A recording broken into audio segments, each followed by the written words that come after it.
जय श्री कृष्णा दोस्तों, राधे राधे। आज नवरात्रि का 9वां दिन है।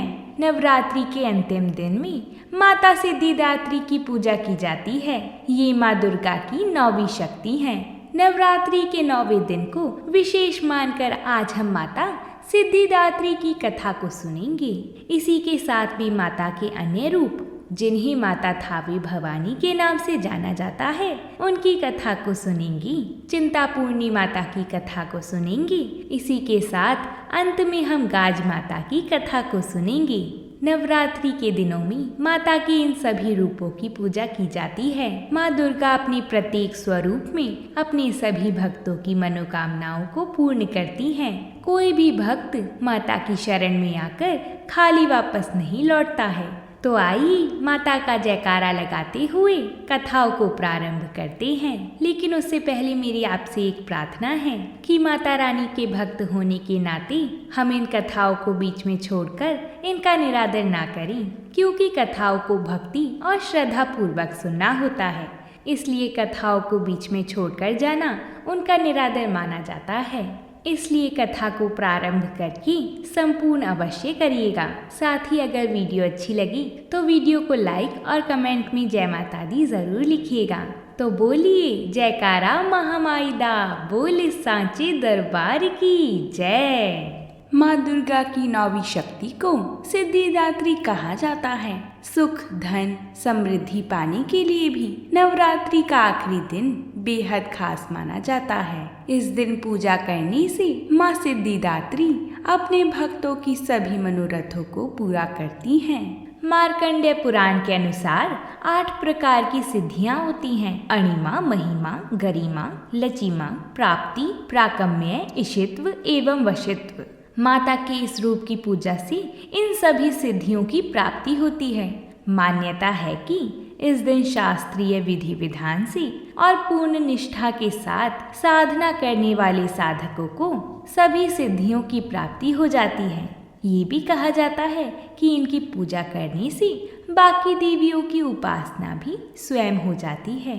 यह देवी सर्व सिद्धियां प्रदान करने वाली देवी हैं। उपासक या भक्त पर इनकी कृपा से कठिन कार्य भी आसानी से संभव हो जाते हैं। पौराणिक कथा के अनुसार भगवान शिव ने भी माता सिद्धिदात्री की पूजा की थी।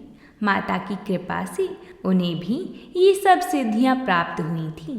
माता की कृपा से ही शिव जी का आधा शरीर देवी का हुआ था। इसी कारण भगवान शिव अर्धनारीश्वर नाम से प्रसिद्ध हुए।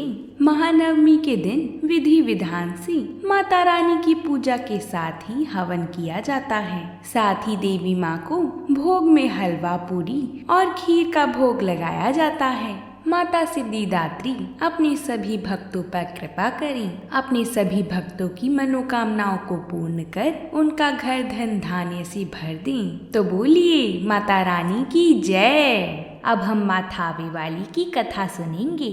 माँ दुर्गा तीनों लोकों में सर्वशक्तिमान है। ब्रह्मांड में मौजूद हर तरह की शक्ति इन्हीं की कृपा से प्राप्त होती है और अंत में इन्हीं में समाहित हो जाती है। इसीलिए माता दुर्गा को आदि शक्ति भी कहा जाता है। देवताओं ने भी जब राक्षसों के साथ युद्ध में स्वयं को कमजोर महसूस किया, तब माता दुर्गा ने उनके शरणागत होने पर प्रचंड रूप धारण करके राक्षसों का संहार किया था और देवताओं एवं धर्म की रक्षा की। इस जगत की पालनहार माता जी हैं, जिनकी कृपा से सब कुछ होता है। इसलिए इनको जगत जननी भी कहा जाता है। माँ दुर्गा अपने भक्तों और धरती पर धर्म की रक्षा और अधर्म का नाश करने के लिए अनेक रूप में प्रकट हुई हैं। भक्तगण इनको अलग अलग रूपों में और अलग अलग नामों से पूजते हैं। कोई शीतला माता, कोई काली माता, कोई मंगला माता, तो कोई माता वैष्णवी के रूप में पूजते हैं।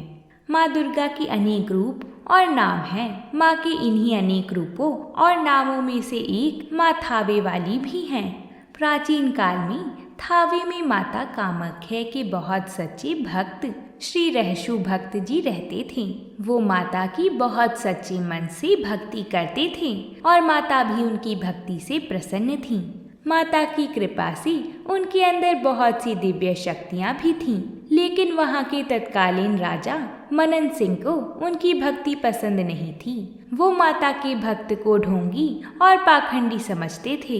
एक दिन राजा ने अपने सैनिकों को रहशु भक्त जी को पकड़कर दरबार में लाने का आदेश दिया। दरबार में आने पर राजा ने रहशु भक्त जी को ढोंगी, पाखंडी आदि अभद्र शब्दों का प्रयोग कर अपमानित किया और उनके माता के सच्चे भक्त होने का मजाक उड़ाया। रहशु भक्त जी ने राजा को विनम्रता पूर्वक समझाया कि माता की कृपा से ही मैं सब कुछ करता हूँ और मेरी भक्ति से प्रसन्न होकर वो मुझे दर्शन भी देती हैं। राजा मनन सिंह के घर भी माता की पूजा होती थी, लेकिन माता ने उन्हें कभी दर्शन नहीं दिए थे। और क्योंकि माता के भक्त बहुत गरीब थे और माता उनको दर्शन देती थी, यह बात रहशु भक्त जी से सुनते ही राजा अत्यंत क्रोधित हो उठे और भक्त जी को चुनौती दिया कि यदि तुम वास्तव में माता के सच्चे भक्त हो तो मेरे सामने माता को बुलाकर दिखाओ, नहीं तो तुम्हें दंड दिया जाएगा। भक्त जी ने राजा को बार बार और विनम्रता पूर्वक समझाया कि महाराज, अगर माता प्रकट हो गई तो अनर्थ हो जाएगा, इसलिए आप अपना हठ छोड़ दीजिए और सच्चे मन से माता की भक्ति कीजिए। लेकिन राजा मनन सिंह अपने हठ पर अड़े रहे। अब भक्त जी के पास माता को बुलाने के अलावा कोई अन्य रास्ता नहीं बचा था। भक्त जी ने माता का आह्वान किया। माता ने काम रूप से प्रस्थान किया और वह थावे पहुंची। माता ने भक्त जी के मस्तक को फाड़कर अपना कंगन दिखाया। उनके आगमन से पूरे राज्य में प्रलय जैसी स्थिति हो गई।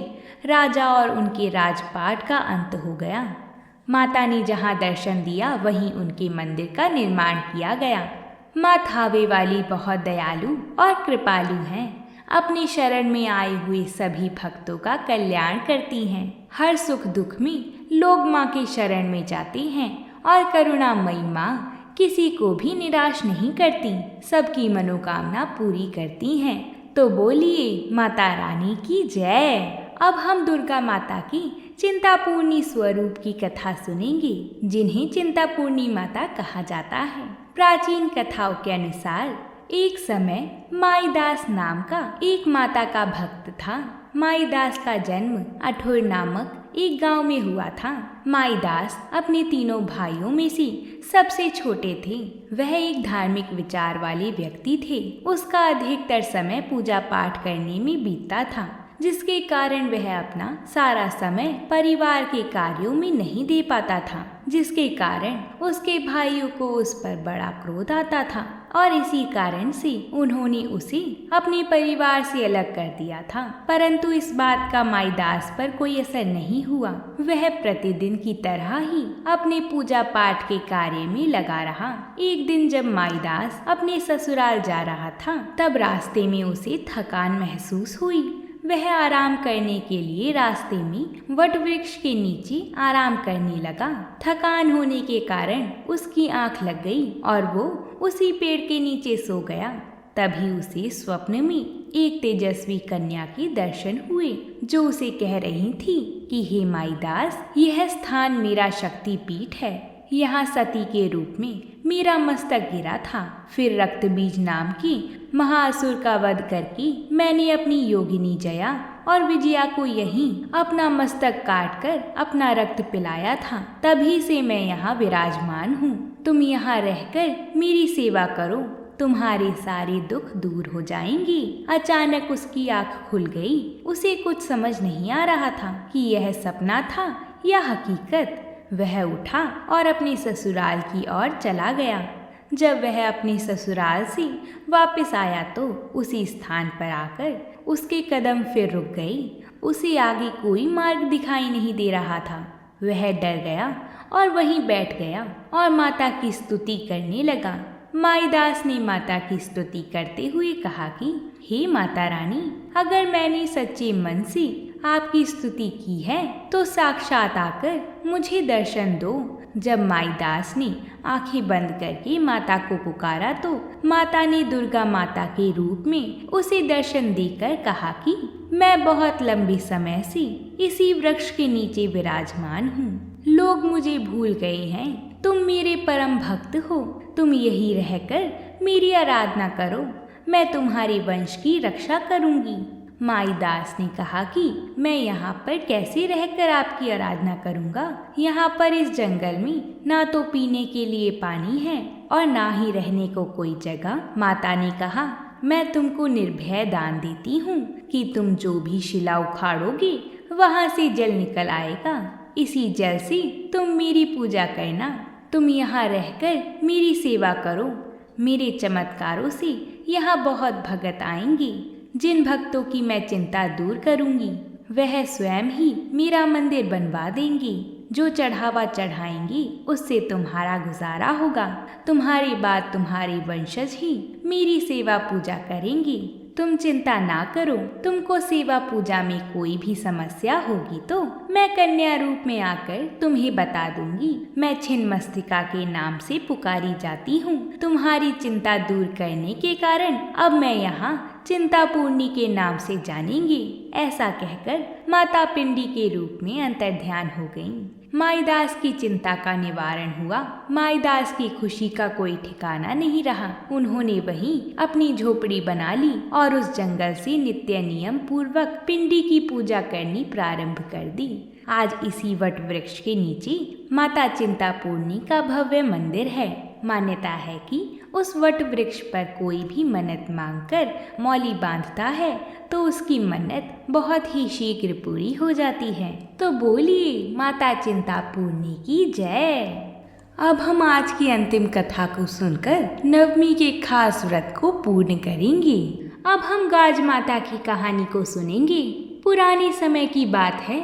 एक नगर के राजा और रानी को कोई संतान नहीं थी। संतान न होने के कारण वे हमेशा दुखी रहते थे।